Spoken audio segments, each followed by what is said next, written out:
Good morning, folks. Couple pretty plasma filaments dancing out of view on the north. Got a full slate of news for you today, so let's get started at spaceweathernews.com and find the last day on our star, with the last of the southern coronal hole turning through and the northern polar coronal hole easily visible tilting towards the Earth-facing side of that polar region.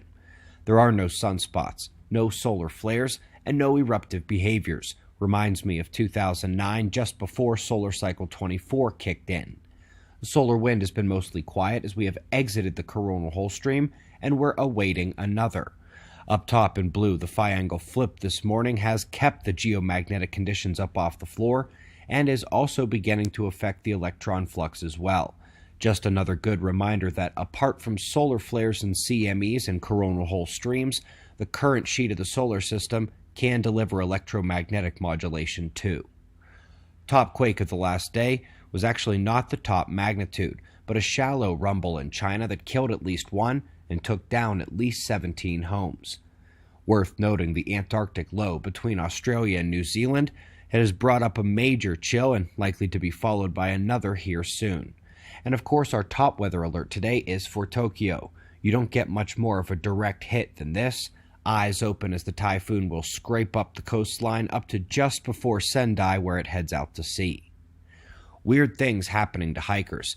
First, there were the electrostatic events in Colorado earlier this year that sent people literally sprinting off the mountain, and this week we report another odd event. This time, 4 simultaneous 911 calls on 4 different sides of a mountain came in from those claiming to need rescue. They all ran out of water.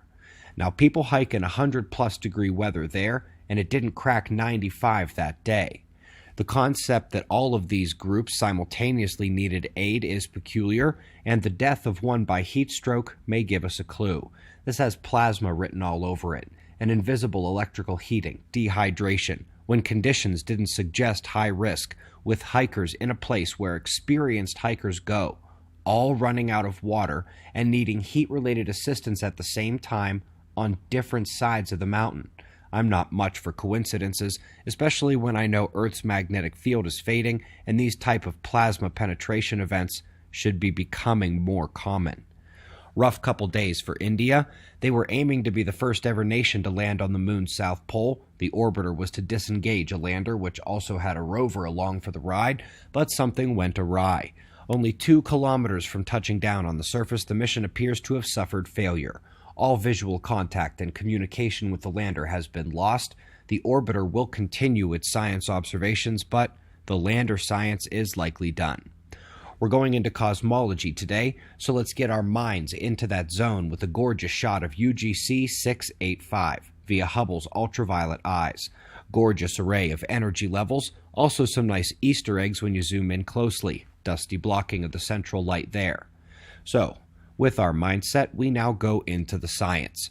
We are seeing the unbearably slow crawl of science play out as this brand new published paper is old news to observers. It was reported at the beginning of April this year, and it is finally out now into the body of greater journal knowledge. This is a very long delay, and by the way, no, they didn't find any. Up next, literally the most positive paper the Xenon 1T dark matter experiment has ever put out. It described how well they did their work and how excellent their machine is, which is actually just a fancy way of saying we looked really good while failing in every way possible. A bit more serious now, we find that an upcoming observatory should actually have the capability to tell if neutrinos can replace dark matter. This would be a relatively acceptable proposition on numerous levels, especially given their presence in the normal matter realm, without inventing new magic particles. And now for our top 2 stories, starting with the interstellar medium, the plasma and dust and gases between the stars of the galaxy. Using the observations of the southern sky, they have found that part of the viewing data does not match up with the underlying models of character and behavior. It's always good to see the recognition that our understanding and created modeling of those regions is in need of repair.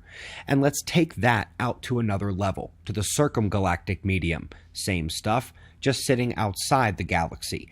And they have discovered a very hot phase population amidst the warm, hot material.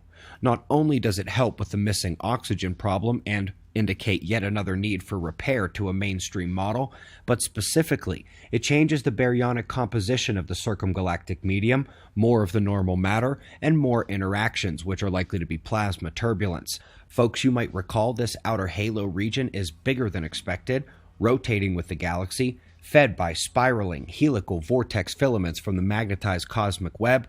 Now fit in the extra normal mass and energetic state of that material. Do you really need dark matter out there anymore? For the full explanation, see Plasma Cosmology. It was the first of our 3 movies released last month. All 3 are linked below, but today's news puts yet another cherry onto the cosmology topic.